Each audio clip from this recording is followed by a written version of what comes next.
ya está. Buenas noches a todos y todas, bienvenidos. Hoy es miércoles y como es costumbre, pues estamos en una sesión más del Centro Astronómico Clavius de la Ibero. Y con gusto le damos la bienvenida a nuestro invitado de hoy, Luis Quiroga, Luis Henry Quiroga, que nos acompaña gracias a la modalidad cibernética desde el Instituto de Tecnología de Florida. Muchas gracias, Henry, bienvenido. No, muchas gracias, Lorena, Gerardo. ¿Me escuchan? Todo el equipo de la Ibero. Sí. Muchas gracias por la invitación. De verdad que hace un par de años ya había sido invitado y para mí es un placer estar. Espero algún día poder estar presencialmente y hacerla ya directamente, ¿porque no? Eh, Desde México, que es un país que le tengo mucho cariño por diversas razones astronómicas, sobre todo. Eh, Y pero sí, de nuevo, muchísimas gracias por la invitación y aquí estamos para aprender, ¿no? bueno, y Muchas sin duda, gracias. pues uno de los temas que más nos cuestionamos dentro de la astronomía, la astrofísica, como le queramos llamar, pues son los hoyos negros y todo lo que tiene que ver alrededor. Nos dicen que por definición un hoyo no lo podemos ver, pero sin embargo de pronto nos presentan por ahí que hay imágenes de los agujeros negros. Entonces, hoy vamos a tratar de resolver algunas de esas dudas, pero antes de darte la palabra, pues yo le doy la palabra a Gerardo.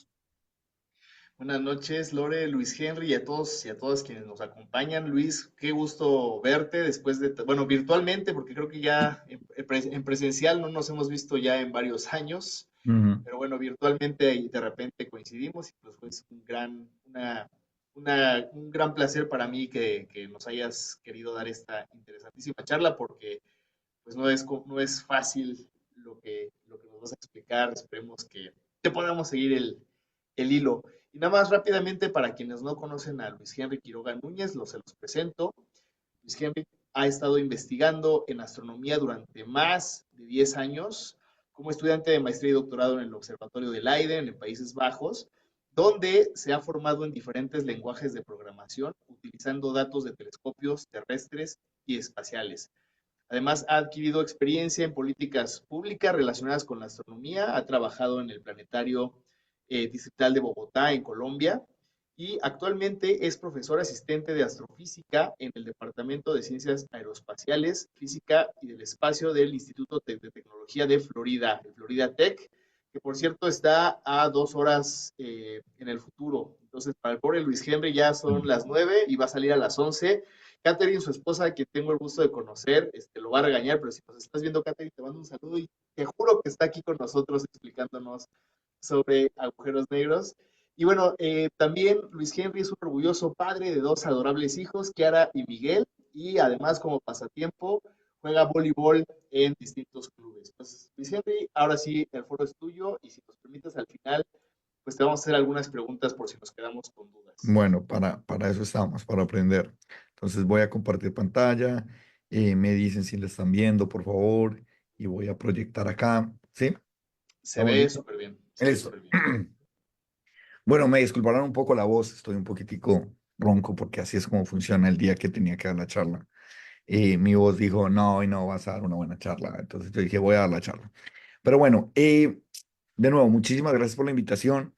Ese es un tema que apasiona a todo el mundo y es el entendimiento de los agujeros negros.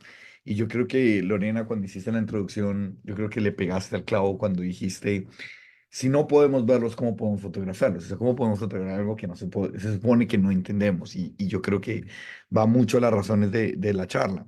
En esta charla yo no voy a dedicarme a explicar qué es un agujero negro. Sí, podemos discutirlo, puedo mencionarlo brevemente, sino más es a las técnicas requeridas o el avance tecnológico que fue necesario para poder llegar a hacer una fotografía como la que estamos viendo en este momento al frente en la pantalla, ¿no? Esta imagen tiene pues mucha relevancia en términos de conocimiento humano, en términos de lo que podemos aprender de los agujeros negros, eh, pero yo quiero resaltar muchísimo de esta imagen, pues todo lo que hay detrás, todo el trabajo de muchísimos seres humanos durante la historia que fueron requeridos para generar el conocimiento, para generar la tecnología para poder llegar a hacer una imagen de esas? ¿Cómo llegamos a una imagen de estas y por qué llegamos? Y pues para eso pues voy a empezarme a basar a cómo nosotros los astrónomos estudiamos el universo, ¿no? Y mi charla va a comenzar por ahí. Entonces, para comenzar, pues, a ver, yo voy a cambiar, se cambia la diapositiva, ¿sí? ¿Está bien? Sí, todo bien, todo Ah, bien. bien, listo. Entonces, la primera pregunta que uno puede hacer como una persona normal es, ¿cómo puedo yo estudiar el universo? O sea, ¿cómo una cosa que está tan lejos, cómo puedo extraer información que me permita a mí entender el universo que está allá afuera? Y esta es una imagen muy bonita de un profesor mexicano que aprecio mucho, que es el doctor Luis Felipe Rodríguez en la UNAM que explica de esta manera y creo que para mí ha sido la mejor manera con la que una persona puede entender cómo se puede estudiar el universo y cómo llegamos a lo que estamos viendo en el agujero negro. La primera información que uno tiene es que si yo quiero estudiar un objeto, es un objeto, un esfero, como le llaman, un bolígrafo a esto, es haciendo estudios sobre el objeto, ¿sí? Entonces yo hago medidas, yo miro cuánto es su masa, yo miro cómo es su forma, yo miro cuál es su consistencia, su estructura, y basado en eso yo emito un criterio sobre de qué está hecho esto y para qué sirve esto. ¿Y eso se puede hacer en el espacio? Pues sí, realmente pues esa es la idea de mandar robots o este tipo de dispositivos a diferentes regiones del universo para ir a estudiar el objeto. Entonces le tomamos fotos, entonces hacemos un estudio geológico, por ejemplo, de rocas en Marte y mandamos el Mars Rover y esa es una forma de estudiar el universo. Claramente. Otra forma, por ejemplo, que se usa mucho en astronomía, sobre todo la gente que hace mucho polvo interestelar sí, es mandar lo que se llama trampas de polvo, que son como unas mallas que se envían al espacio para captar un poco de qué está hecho afuera de la atmósfera terrestre y después las traemos de vuelta y las analizamos en un laboratorio. O en este caso, el robot está en Marte, envía una señal que detectamos que nos está enviando el análisis que está corriendo sobre la roca que está analizando. ¿Es una manera de explorar el universo? Sí. ¿Es una manera de hacer ciencia? Sí. ¿Cuál es el problema de esta manera de hacer ciencia? Pues básicamente es que nos limita demasiado la, a qué tan grande es el universo, ¿no? O sea, no es para nadie difícil entender que esto se puede hacer hasta un punto medianamente cercano a la Tierra. Cuando vamos más allá, pues ya no se pueden mandar robots, ya cada vez se hace más complicado. Nos limita a algunos puntos muy específicos del sistema solar, eh, pero más allá no se puede. Entonces tenemos que encontrar diferentes maneras de estudiar el universo. Otra manera de estudiar el universo es detectando partículas que nos están atravesando todo el tiempo. Es una rama de especialización en la astrofísica, astropartículas y, por ejemplo, neutrinos que están pasando. Y entonces, este es un borrador, o más o menos como la estructura de un detector en Japón que se dedica a detectar neutrinos que están atravesándonos en este momento.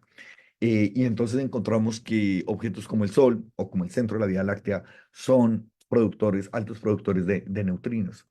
Y entonces, o de otro tipo de partículas. Entonces, eso nos permite entender, ok, hay partículas llegando, cómo se generaron, por qué están llegando a la Tierra, por qué no interactúan como nosotros. Y más importante es cómo se generaron allá afuera, ¿no? Eso nos permite estudiar qué es lo que está pasando allá afuera.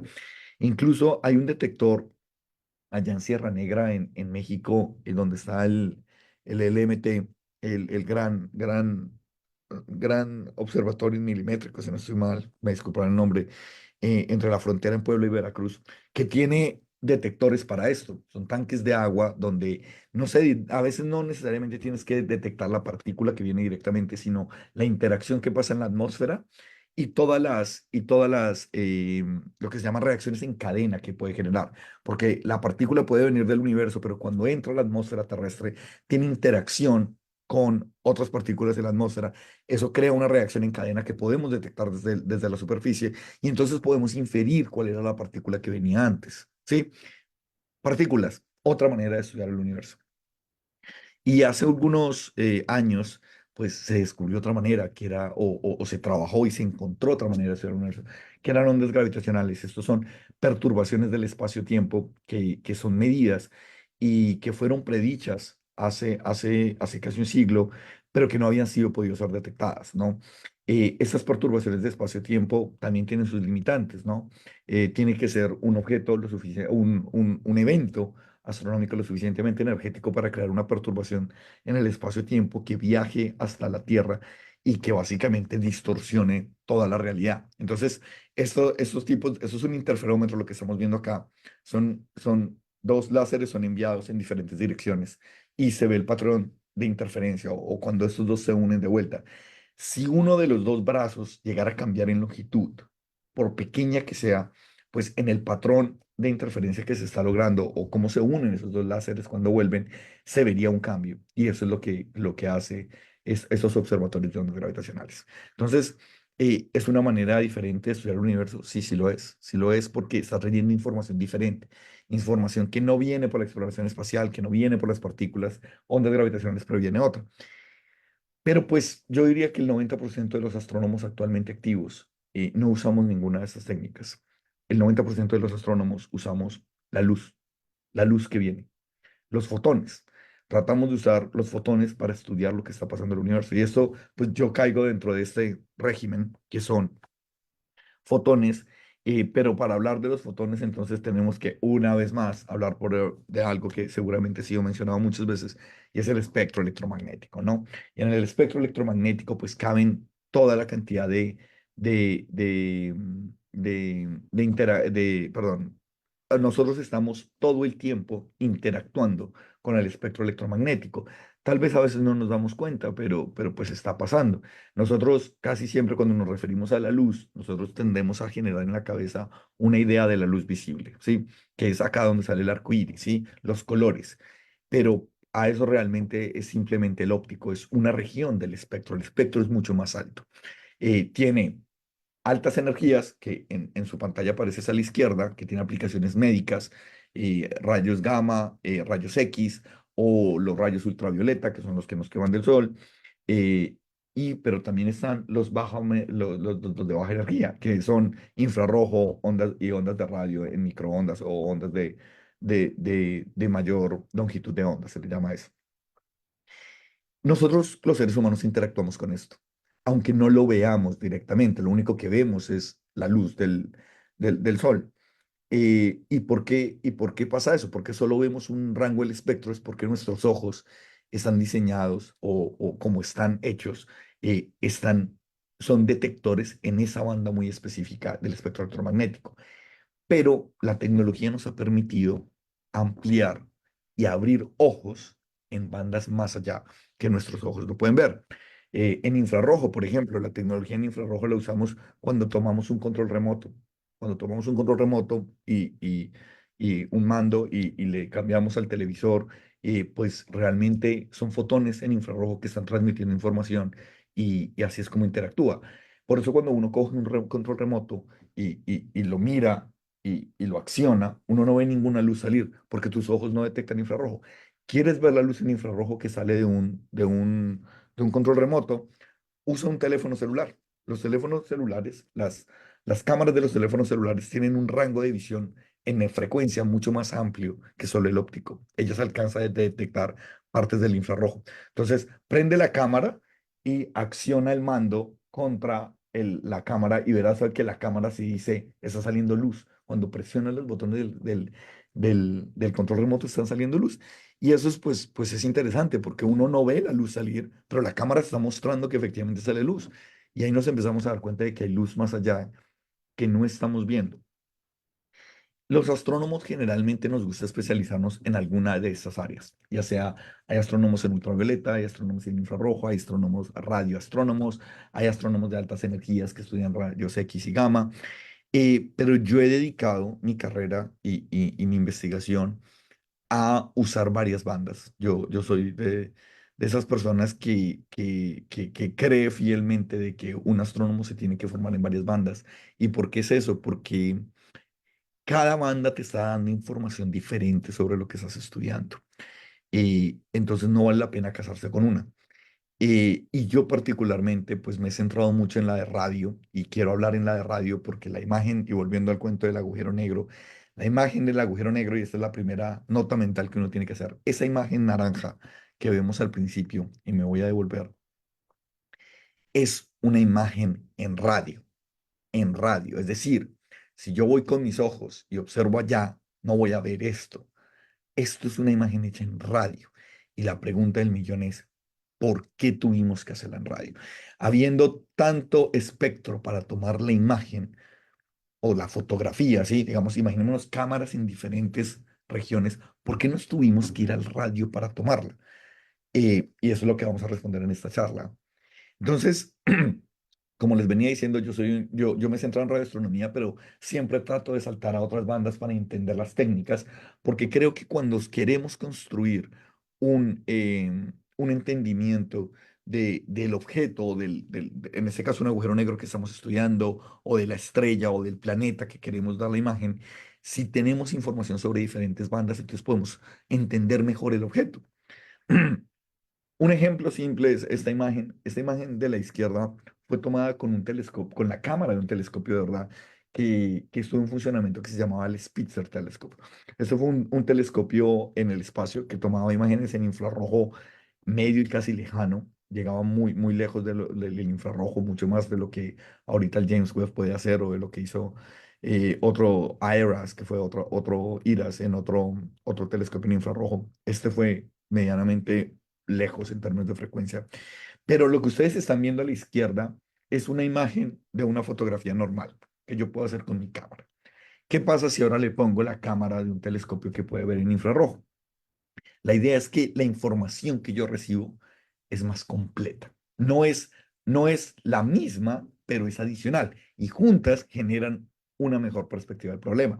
Como podemos ver a la izquierda es una imagen de un señor con una bolsa plástica negra y abajo tenemos dos vasos que tendrán o no líquido, no lo sabemos, pero uno es azul, el otro rojo. Entonces podemos extraer cierta información. Pero cuando yo activo mis ojos en infrarrojo o una cámara en infrarrojo y tomo la misma imagen, digamos que adquiero más información. Y esto es lo que vemos en infrarrojo. Entonces, en infrarrojo, por ejemplo, la imagen del Señor, podemos ver qué es lo que está haciendo el Señor con la mano, cosa que no podíamos ver en la otra.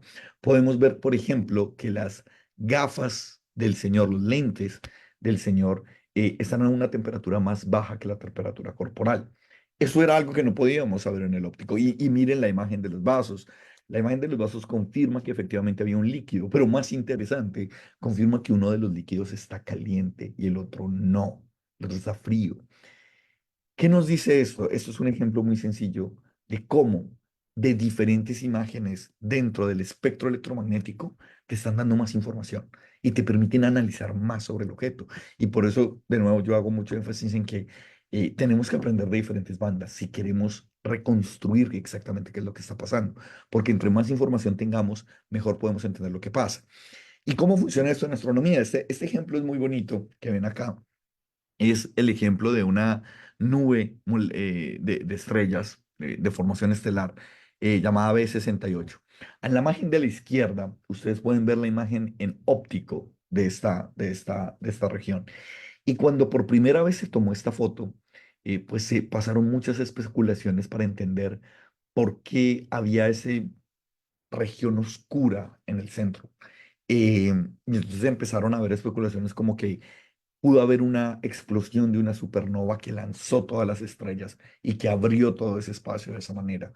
Y, o qué más estaba pasando. Entonces, ¿qué pasó? Pues dijimos, esa es la imagen en óptico, abramos nuestros ojos en infrarrojo y esa es la imagen de la derecha. Y cuando abrimos nuestros ojos en infrarrojo, nos damos cuenta que esa región sí tiene estrellas. Ahí están.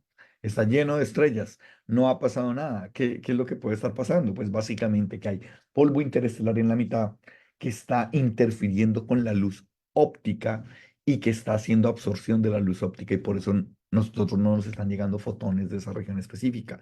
Pero no significa que no hayan estrellas. Entonces, esto es un ejemplo astronómico de cómo las dos imágenes son complementarias. Y vamos a una imagen muy famosa que yo le tengo un gran cariño porque siempre me recuerda la diversidad que hay en la Vía Láctea y es la imagen del plano galáctico de la Vía Láctea vista en diferentes bandas. Entonces, de abajo para arriba, si contamos uno, dos, tres, la tercera es la del óptico.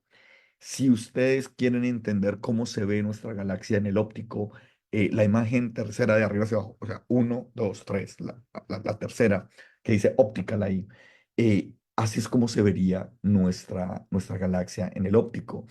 Y todas esas regiones oscuras no es que no hayan estrellas, es que la luz óptica está siendo absorbida en esas regiones. El plano galáctico es una de las regiones que más problemas tiene en términos de observación en el óptico, por eso hay que ir a otras bandas. Pero si bajamos de nuevo, subimos, vemos el infrarrojo y ya vemos más lo que esperábamos, ¿no? Un centro galáctico, un bulbo galáctico con un disco galáctico visto de perfil. Eso es lo que entendemos de la Vía Láctea. Y seguimos subiendo y vamos viendo cosas muy interesantes. Arriba vemos todo el radio, las emisiones de hidrógeno atómico, el continuo a 2.5 GHz, el hidrógeno molecular, o sea, H2, una molécula de dos átomos de hidrógeno, cómo la distribución de esa molécula dentro de toda el plano galáctico. Y cosas interesantes empezamos a notar, ¿no? No sé si ven mi cursor, pero al lado derecho, si ustedes se dan cuenta, abajo en los rayos gamma, vemos como una bola ahí que está emitiendo muchísimos fotones de alta energía. Y si vamos a rayos X, ahí vemos que hay una mancha que está diciendo, hay algo acá supremamente energético. Pero en el óptico desaparece y en el infrarrojo tampoco. Y por allá en el óptico, si ustedes van subiendo, perdón, en el radio arriba, se vuelve a ver esa emisión. Y entonces los astrónomos, los científicos de esto nos preguntamos, ¿qué puede ser que emite en altas energías y en bajas energías, pero en la mitad no emite? O tal vez sí emite, pero está siendo bloqueado. Entonces, de nuevo, estos son el tipo de análisis que uno puede hacer cuando uno tiene información en diferentes bandas. Pero como les venía diciendo, y aquí vamos de nuevo a la primera imagen del agujero negro, el agujero negro fue hecho en radio. Y la pregunta del millón es, ¿por qué en radio? ¿Por qué es la única banda que en este momento tiene la capacidad de hacerlo? En este momento es la única banda que tiene, que podemos ver eso. Y para eso tenemos que entender por qué es importante estudiar el universo en radio. El radio tiene ciertas características que las hicieron propicias para hacer la imagen que estamos viendo del agujero negro. La primera cosa que tiene el radio es que es una región muy amplia del espectro electromagnético. Opera desde los 0.3 milímetros hasta los 20 metros, o sea, toda la longitud de onda, que también puede ser traducida a frecuencias, eh, es una región amplia del espectro. Es una región de casi un factor de 10.000, comparado con el óptico, que va de 0.4 micrones a 0.8 micrones en longitud de onda. Es decir, en esta imagen que estamos viendo, ahí podemos ver qué tan ancho es el óptico comparado con qué tan ancho es el radio. Entonces, el radio, al ser tan amplio, pues hay más probabilidades de que muchas cosas pasen, ¿no? ¿Por qué? Simplemente porque tienen un rango mucho más amplio. Eh, la siguiente pregunta es comparada con otras bandas, y eso también aplica con ultravioleta e infrarrojo. La siguiente pregunta es, ¿por qué no observamos cómo llegan estos fotones de radio a la Tierra? O cómo llegan en general los fotones de radio, o los fotones en general de cualquier banda, cómo llegan a la Tierra. Y la respuesta es esta. Radio tiene una ventaja que tiene solo el óptico y radio respecto a las observaciones particularmente, y es que nuestra atmósfera bloquea mucha de la luz que llega. La imagen de arriba está mostrando lo que se llama una imagen de opacidad de la atmósfera. Está mostrando que la atmósfera, cuando nos vamos a altas energías, más allá del óptico, que es ultravioleta, rayos X, rayos gamma, básicamente todos esos fotones están siendo bloqueados por la atmósfera. Traducción para los seres humanos. Ustedes quieren ver en rayos gamma, en rayos X, en fotones en ultravioleta, tienen que mandar telescopios espaciales. Entonces, tecnológicamente hablando, este tipo de astronomía solo se pudo desarrollar hasta que tuvimos la capacidad de enviar objetos al espacio y poder transmitir desde allá qué era lo que estaba pasando. Hasta entonces, estamos totalmente bloqueados. La atmósfera nos bloquea. El óptico, obviamente podemos ver, la luz del sol puede llegar y por eso podemos iluminar, o sea que esa está confirmada que sí. Y en infrarrojo hay algunas ventanas que se pueden ver. También, cuando ya nos vamos a infrarrojo medio y lejano, toca mandar telescopios espaciales, no hay nada que hacer. Pero aquí en la imagen pueden ver que en radio se vuelve a abrir la atmósfera. ¿Qué quiere decir eso? Las ondas de radio pasan la atmósfera. Traducción en términos ingenieriles, no tenemos que construir radioobservatorios en el espacio. Y eso permite mucho el desarrollo de la tecnología necesaria para esto.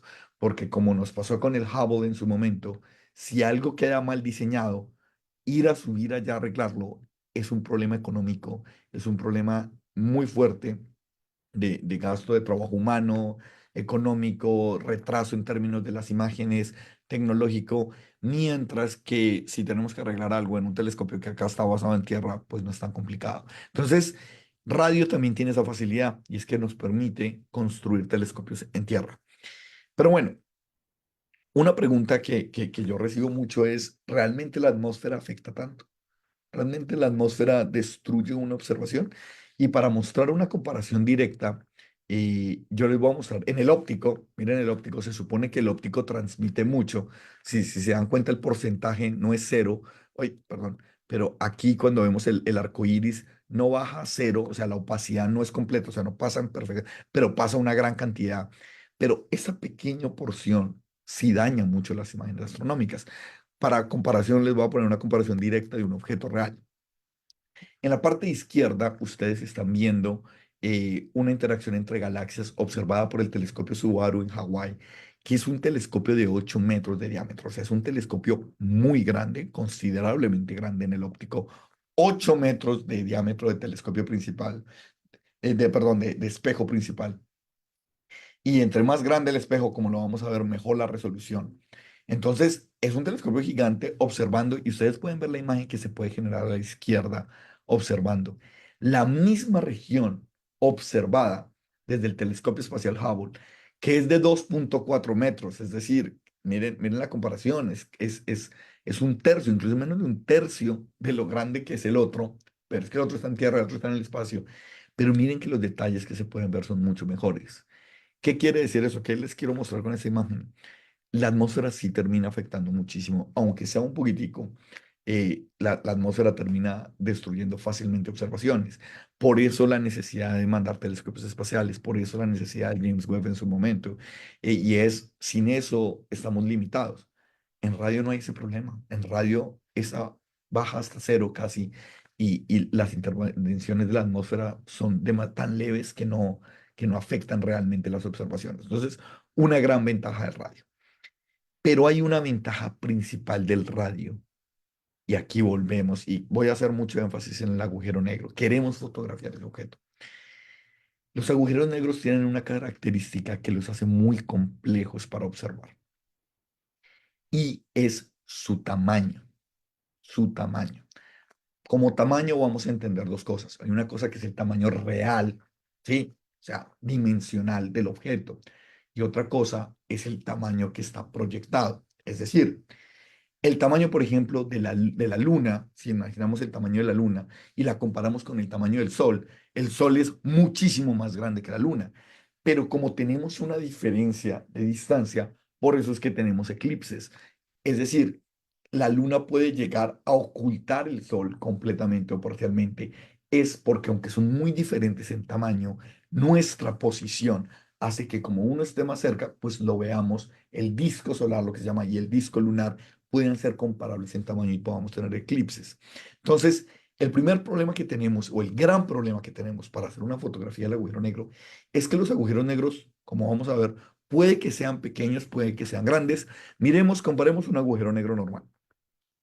Esta es una comparación a escala de cómo se vería el agujero negro, unos agujeros negros, acá está el de M32 y el de la Vía Láctea, comparados con el sistema solar.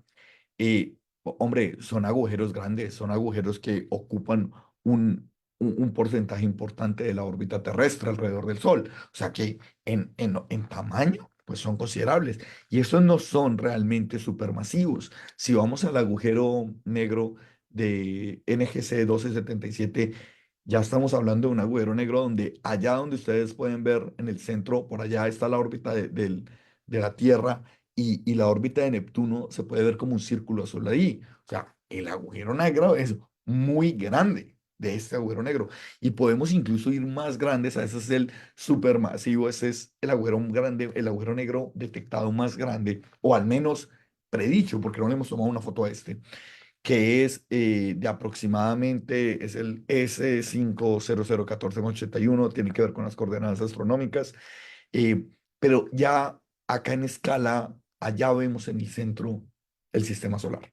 Y entonces esto es una vaina grande. Entonces, en principio, en términos de dimensión, los agujeros negros pueden ser muy grandes o pueden ser más pequeños. Incluso hay mucha teoría acerca de mini agujeros negros que se pueden generar del tamaño de la Tierra o más pequeños.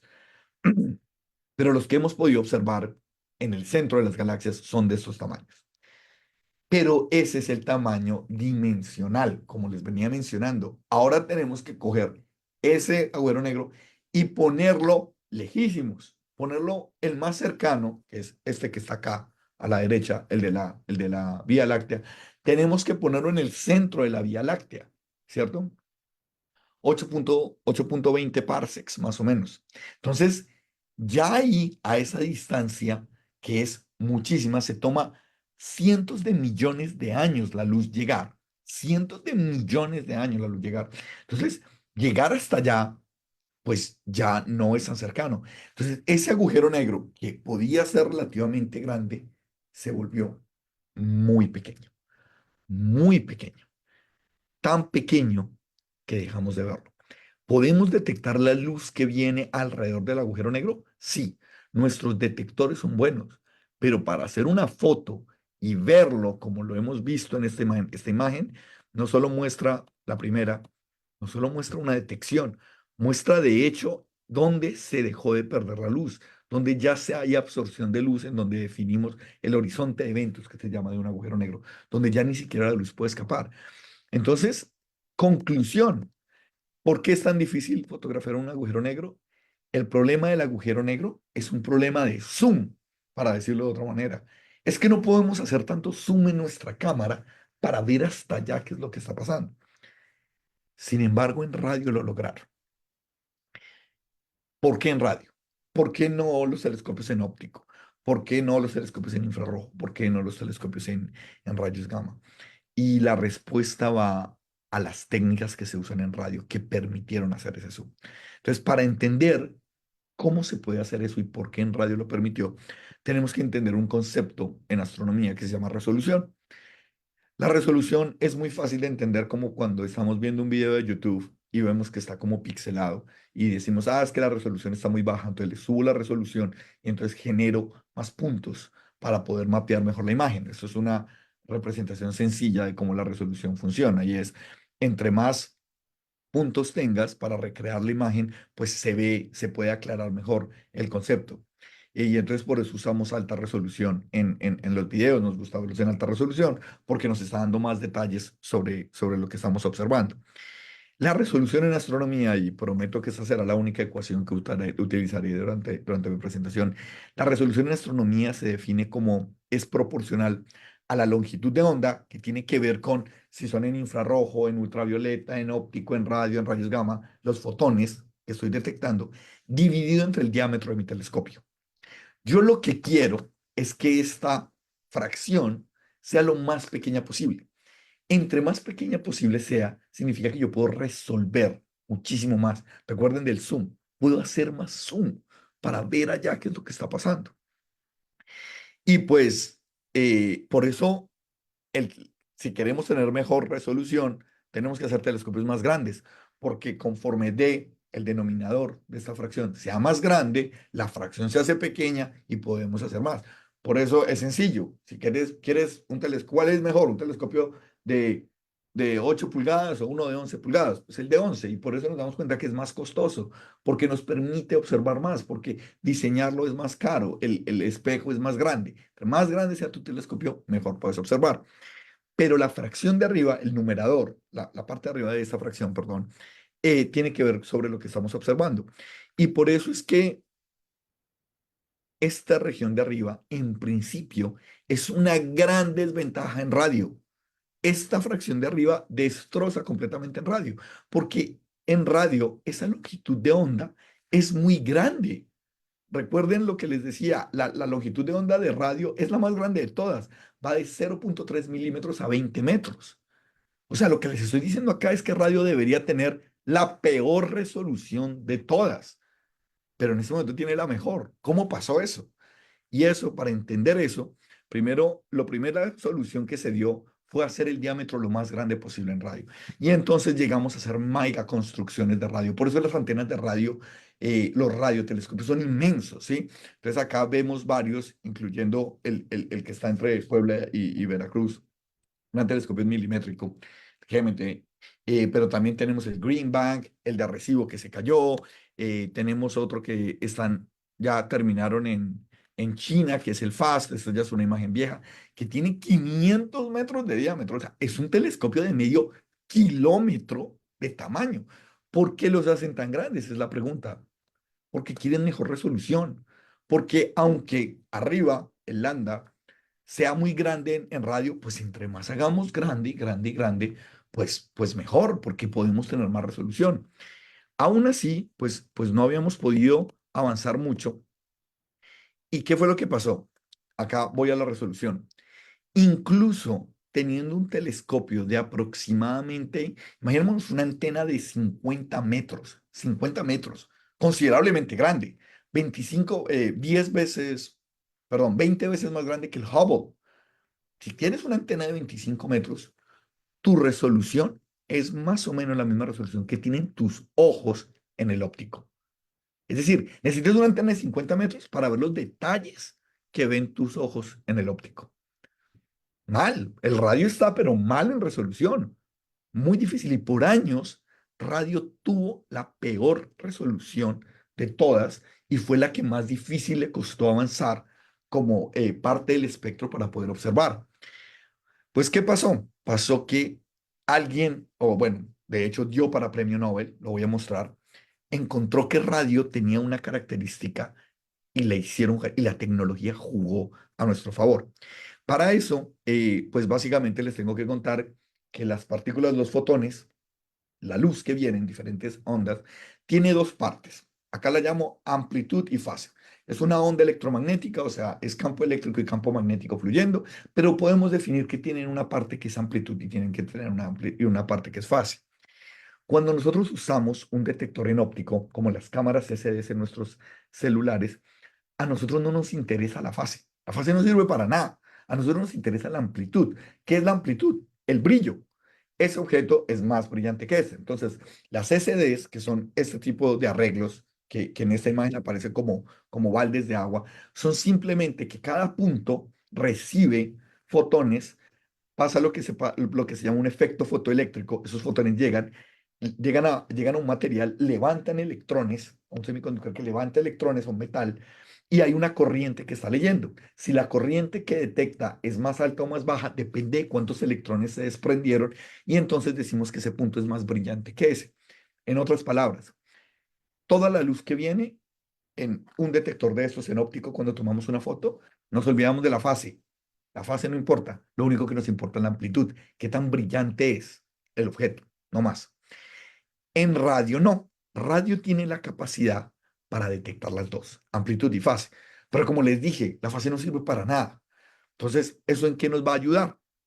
Pues bueno, nos va a ayudar porque dos personas específicamente, las voy a mostrar en su momento, encontraron de que si yo soy un radiotelescopio y observo ese objeto, y allá tengo otro radiotelescopio que observa ese objeto, el mismo objeto, al mismo tiempo, nosotros podemos unir las señales, siempre y cuando las fases estén alineadas.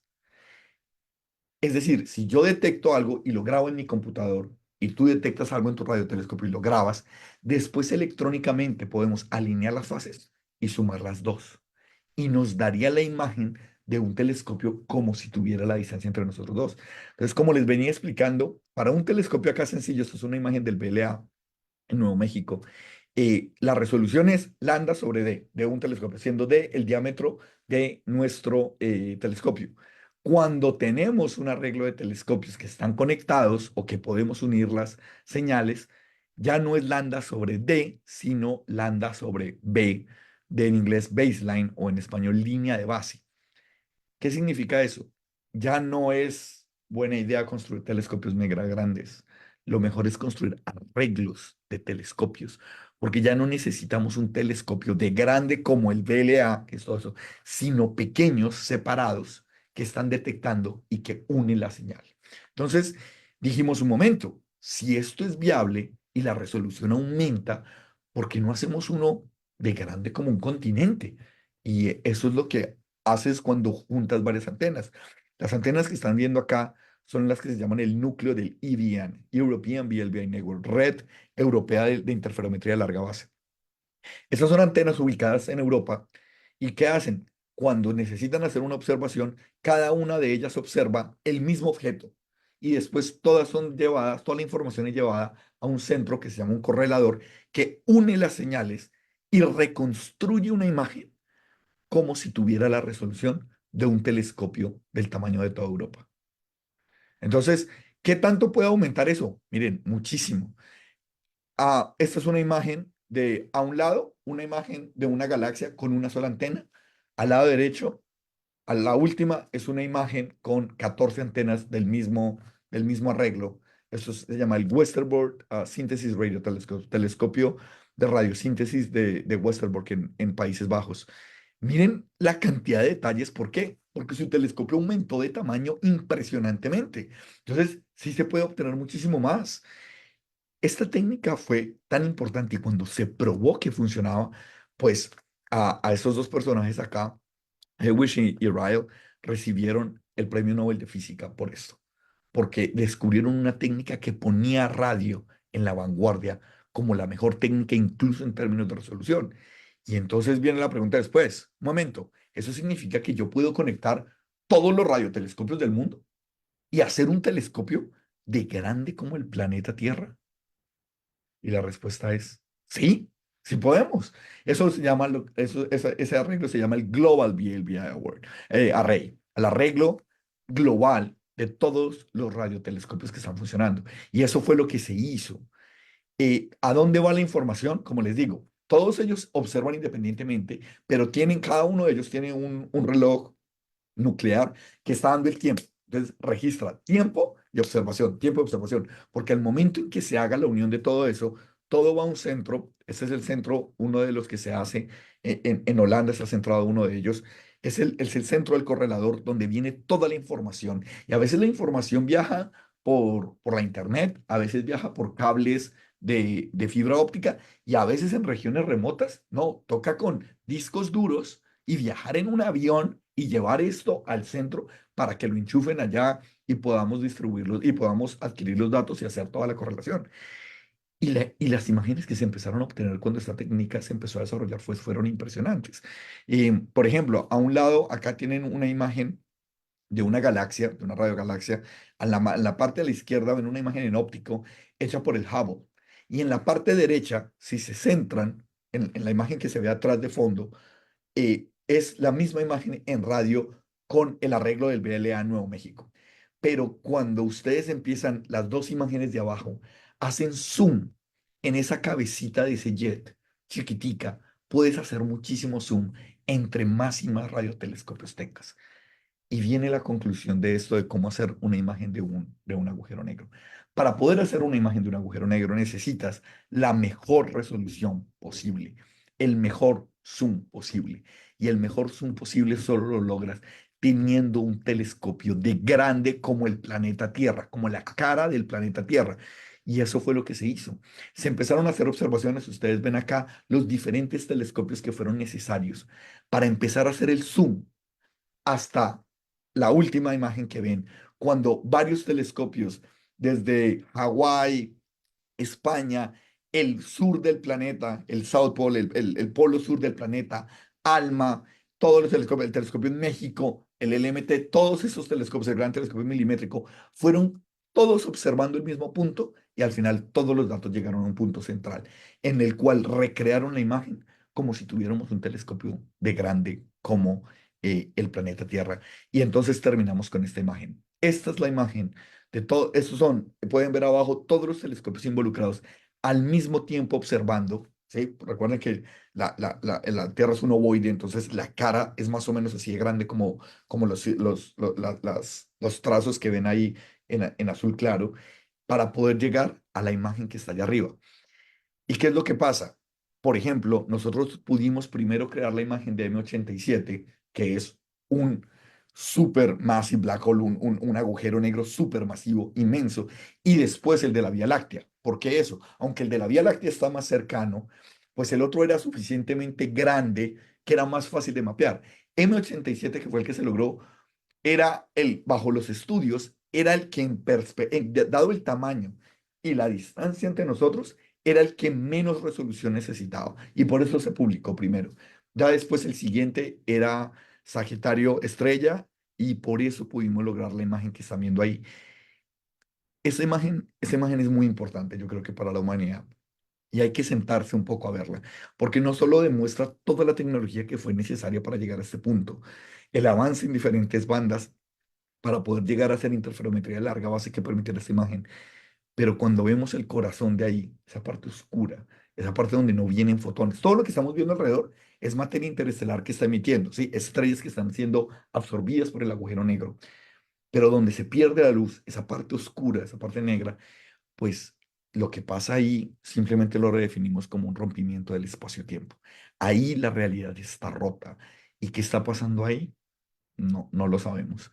Lamento haberlos traído hasta acá para decirles que si alguien me quería preguntar qué está pasando ahí, pues no lo sabemos. La realidad es que pudimos al menos llegar, verlo, entender de que todo lo predicho en la astrofísica teórica es cierto y que además tenemos que tratar de entender ahora por qué está pasando y por qué el campo gravitacional es tan alto que ni la luz puede escapar, eso qué implicaciones tiene más allá de todo lo que conocemos.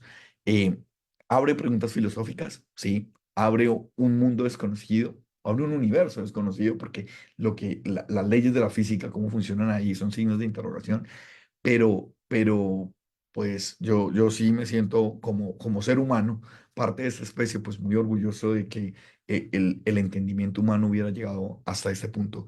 Y creo que me pasé un poquito, Gerardo. ¿Estás ahí o Lorena? No sé si me pasé un poquito de tiempo, estamos apenas. No, no, estás perfecto, estás perfecto. Perfecto. Si tienes Pero más que decir, no, yo quiero terminar con esta imagen porque de verdad, desde la primera vez que la vi reconstruida, pues para mí fue un golpe mental totalmente decir, esas cosas sí existen allá afuera y qué son y cómo las interpretamos. Y pasarán años y tal vez décadas y tal vez generaciones que seguirán investigando esto. Pero me alegra estar vivo en el momento en que al menos podemos ver una cosa de estas y entender todo el trabajo que hay detrás. Y yo con eso termino mi charla. Muchas gracias.